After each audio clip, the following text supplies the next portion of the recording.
오늘은 성령 강림절입니다. 기독교의 3대 절기라고 하면 첫째가 부활절이고 그리고 둘째가 성탄절입니다. 그리고 오늘 우리가 드리는 성령 강림절이 바로 3대 절기에 포함됩니다. 그만큼 중요합니다. 예수님께서 부활하신 후 이 땅에 40일 동안 계셨습니다. 그리고 승천하십니다. 승천하시고 딱 10일 만에 오순절 날에 성령의 강림이 또 성령님이 역사하십니다. 딱 50일입니다. 그러니까 6월절을 기점으로 또 부활절을 기점으로 딱 따지면 딱 50일입니다. 오순절 날에 성령님이 마가 요한의 다락방에서 120명의 신도들이 앉아 있는데 그 각 사람 머리 위에 바람처럼 불처럼 놀라운 역사가 일어났습니다. 오늘 우리가 짧게 살펴볼 것은 오늘 본문의 말씀을 통해서 성령님께서 어떻게 역사했는지 우리가 말씀을 통해서 살펴보고 은혜 받고자 합니다. 자, 먼저 생각할 것은 많은 사람들이 모였습니다. 마가 요한의 다락방에는 120명의 그러한 신도들, 성도들이 모였고 또 각국에서 여러 사람들이 모였다는 것을 알 수 있습니다. 여기에 9절부터 11절 말씀까지에 우리는 바데인과 메데인과 엘람인과 또 메소포타미아, 유대와 갑바도기아, 본도와 아시아, 부르기아와 밤빌리아, 애굽과 및 구레네에 가까운 리비아, 여러 지방에 사는 사람들과 로마로부터 온 나그네 곧 유대인과 유대교에 들어온 사람들과 그레데인과 아라비아인들이라. 그러니까 여기에 다양한 나라에서 정말 각국에서 모여왔음을 알 수 있습니다. 자, 그렇다면 왜 이렇게 많은 사람들이 모여 있을까요? 그것은 간단합니다. 유대 내 3대 절기, 그러면 6월절과 그리고 두 번째가 오순절, 이걸 초실절이라고도 하고 또 칠칠절이라고도 합니다. 그래서 이 초실절, 첫 열매를 거두는 초실절 또는 맥추절이라고도 합니다. 또 그날이 6월절로부터 7칠은 49, 그래서 칠칠절이라고도 합니다. 부활절을 기점으로 하면 바로 50일입니다. 그래서 이 오순절날 우리는 오순절, 유대인의 3대 절기 가운데 오순절, 그리고 세 번째가 초막절, 이건 또 장막절이라고도 합니다. 그러니까 이 3대 절기 중에 하나인 오순절을 지키기 위해서 많은 사람들이 모였다는 것을 우리가 알 수 있습니다. 자, 우리가 오늘 살펴볼 것은 성령님께서 어떻게 역사했는지 우리가 그것을 살펴보려고 하는 겁니다. 자, 1절과 우리 2절 말씀 우리 한 목소리로 같이 읽겠습니다. 1절과 2절입니다. 시작! 오순절 날이 이미 이르매 그들이 다 같이 한 곳에 모였더니 호련히 하늘로부터 급하고 강한 바람 같은 소리가 있어 그들이 앉은 온 집에 가득하며. 성령님께서 어떻게 역사했는지, 어떻게 임했는지, 첫 번째는 뭐냐면 바람처럼입니다. 바람처럼 임했습니다. 더 정확하게 얘기하면 갑자기 급하고 강한 바람처럼 임했다고 말씀하고 있습니다. 성령님께서 하늘로부터 급하고 강한 바람이었다. 여기에 우리가 알 수 있는 것은 성령님의 이 속성을 잘 보여주고 있다는 것을 알 수 있습니다. 물론 하나님의 임재하심도 많은 부분에 세미한 바람 가운데 또 불 가운데 그렇게 임재하셨습니다.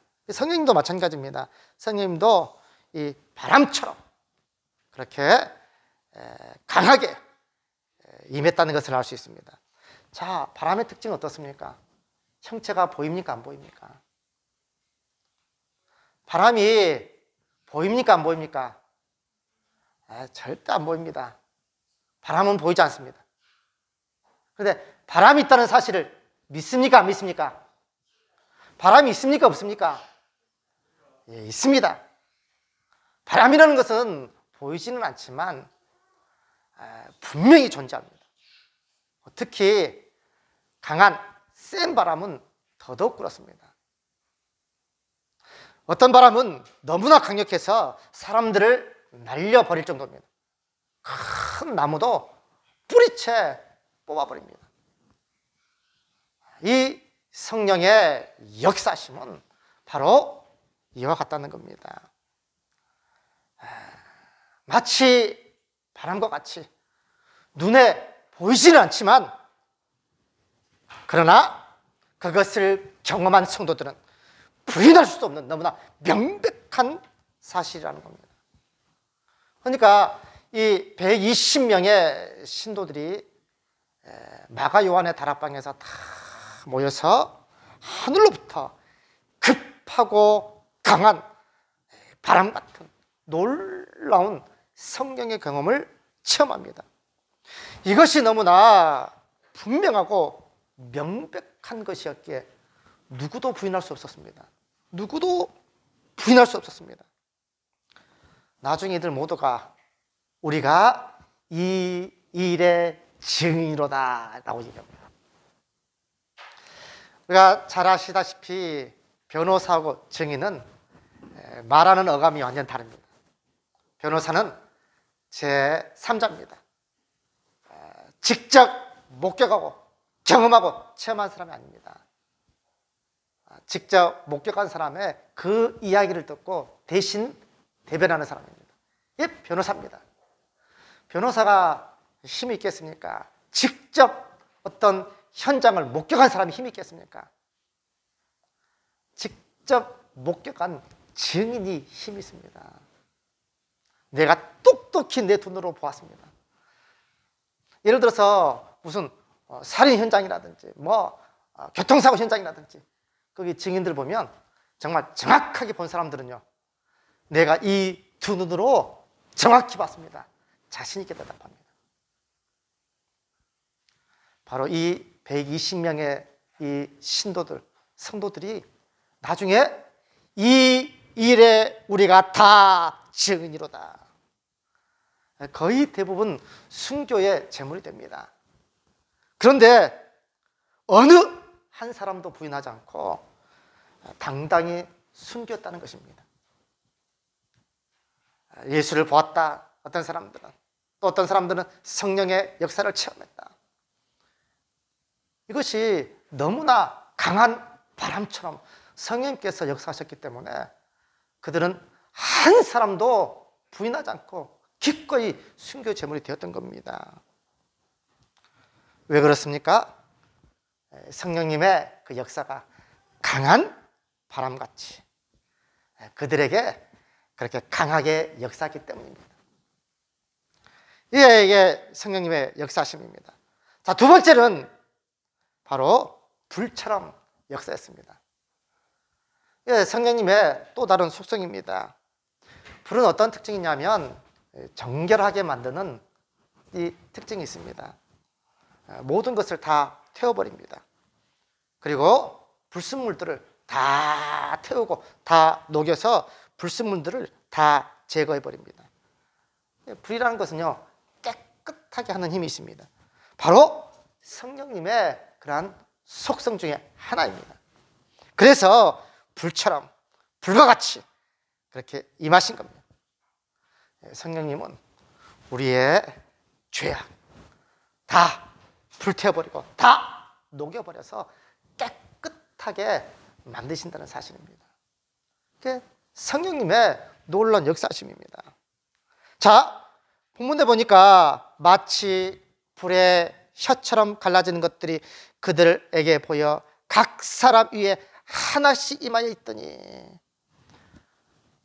자기에게만 이렇게 느끼는 게 아닙니다. 다른 사람 머리 위에 있다는 것을 다 보고 느꼈던 겁니다. 마치 바람은 나에게 강하게 불어오는 그 느낌이 있다면 불은 뜨거움이 있습니다. 엠마오로 가는 그 두 제자들도 예수님의 나중에 말씀을 듣고 우리가 뜨겁지 않더냐 하는 겁니다. 성령의 역사하심은 우리를 뜨겁게 만드는 겁니다. 그러한 뜨거운 역사, 그 느낌을 가지고 성령의 역사하심을 부인할 수 없도록 만드는 겁니다. 그래서 칼빈은 성령의 강한 역사를 뭐라고 얘기하냐면 거부할 수 없는 은혜라라고 얘기합니다. 거부할 수 없습니다. 부인할 수 없도록 너무나 명백하게 그렇게 역사하신 겁니다. 세 번째로는요, 각 사람에게 방언의 능력을 통해서 역사하셨습니다. 이거는 지금 있는 알지 못하는 방언이 아닙니다. 너무나 명백한 외국어입니다. 그래서 여기에 여러 나라 각국에서 왔던 사람들이 너무나 놀라가지고 이 사람들이 갈릴리 사람들이 아니냐, 그런데 우리 각 나라의 말로 듣는 것이 어찌 됨이냐. 지금 우리가 이렇게 어떤 분들은 방언하시는 분들, 이게 알지 못하는 그런 방언이 아니라 정확한 외국어로 방언했다는 겁니다. 정말 성령의 놀라운 역사심입니다. 네 번째 중요한 건 뭐냐면 모든 사람에게 임했습니다. 한 사람도 빠짐없이 거기에 모여있던 120명의 신도들에게 성령님이 모든 사람에게 강하게 임하셨습니다. 이건 중요합니다. 이것은 네 번째, 이 사실은 너무나 중요합니다.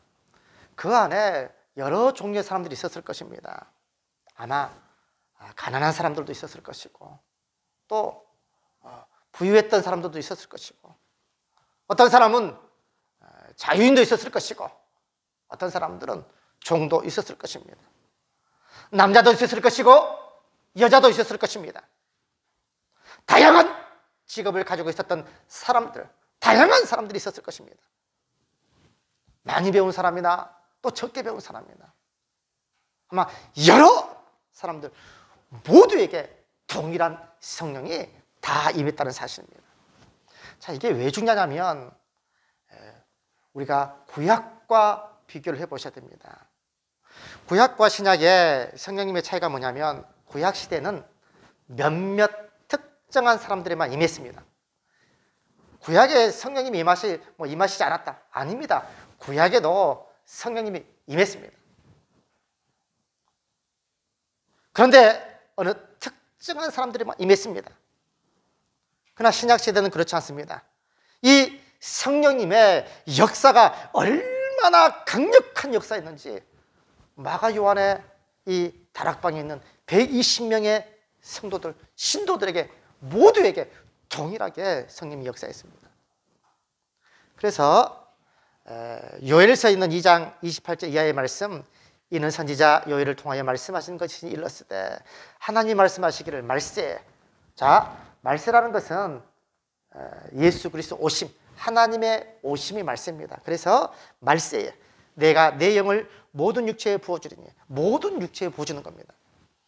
너희 자녀들은 예언할 것이요 너희 젊은이들은 환상을 보고 너희 늙은이들은 꿈을 꾸리라. 그때 내가 내 영을 내 남종과 여종들에게 부어주리니 그들이 예언할 것이요. 이 요엘서에 있는 말씀의 예언의 성취입니다. 여기에 남종도 있고 여종도 있었을 것입니다.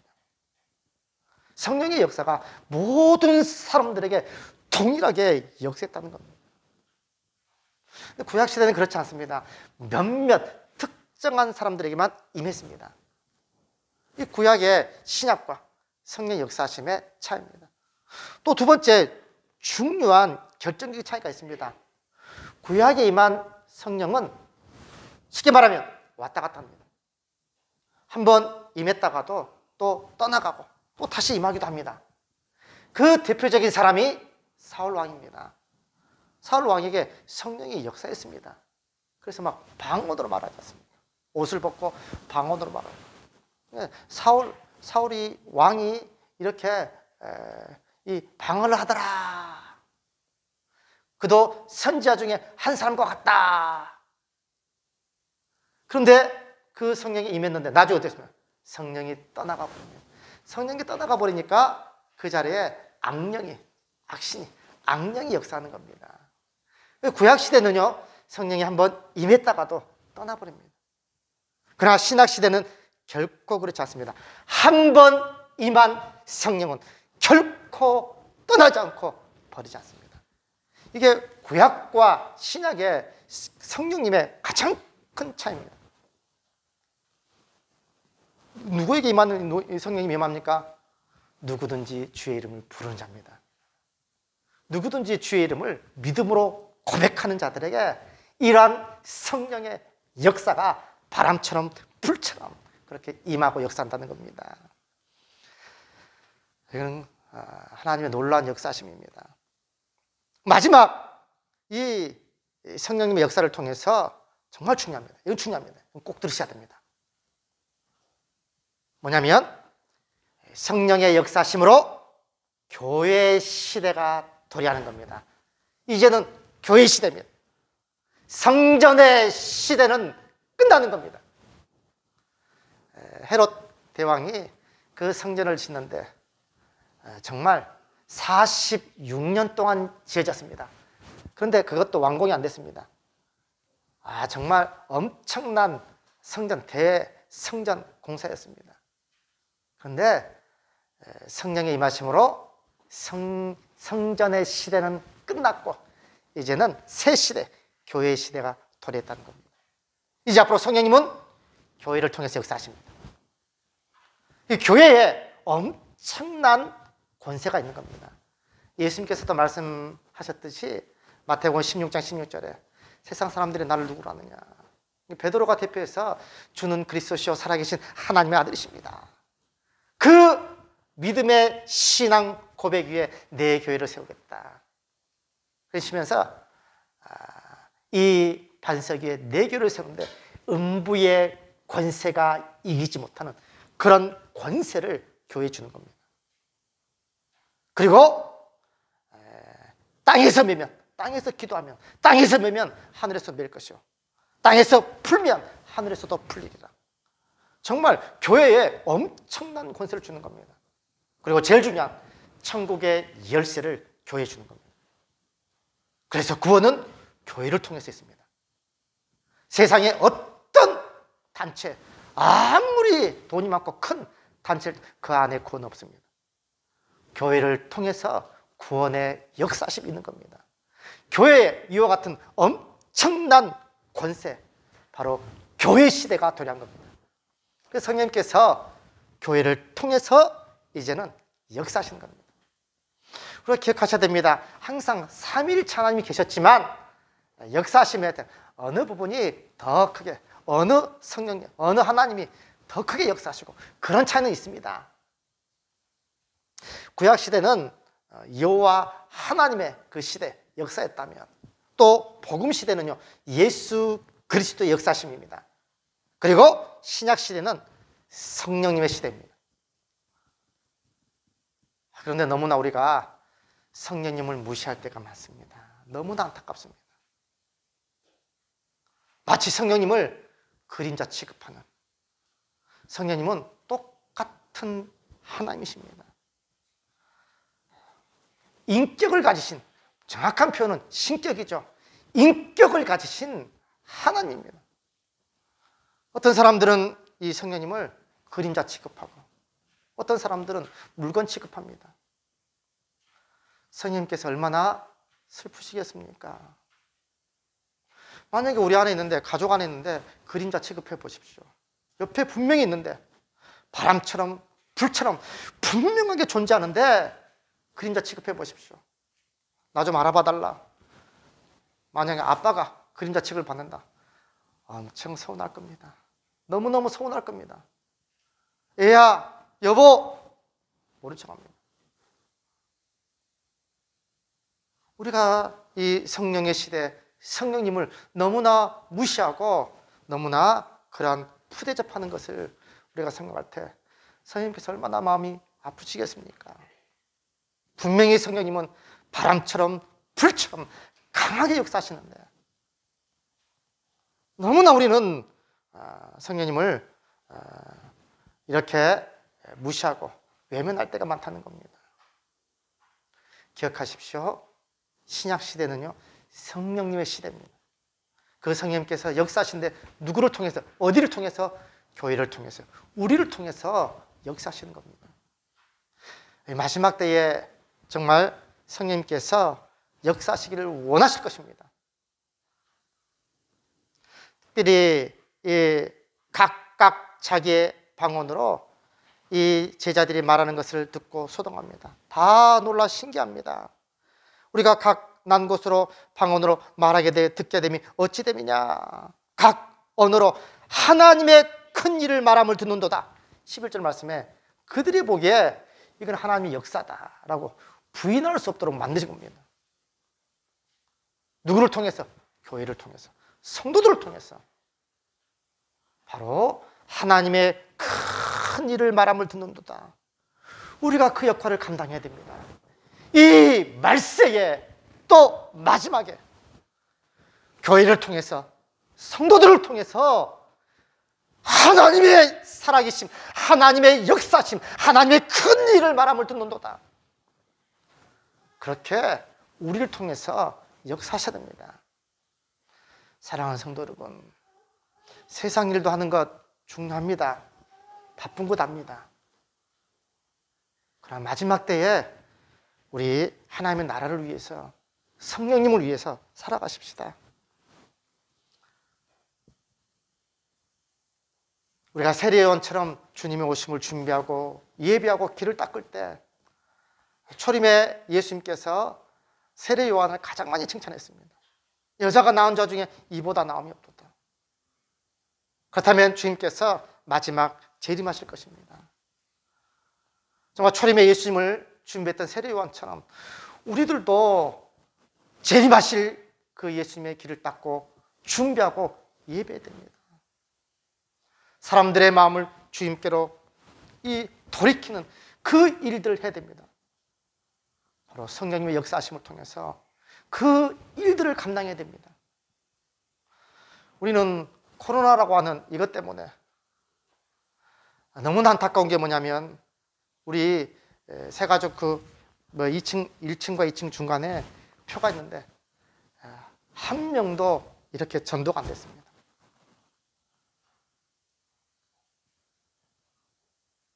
코로나가 있으면 또 다른 큰 일이 있으면 전도 안 해야 됩니까?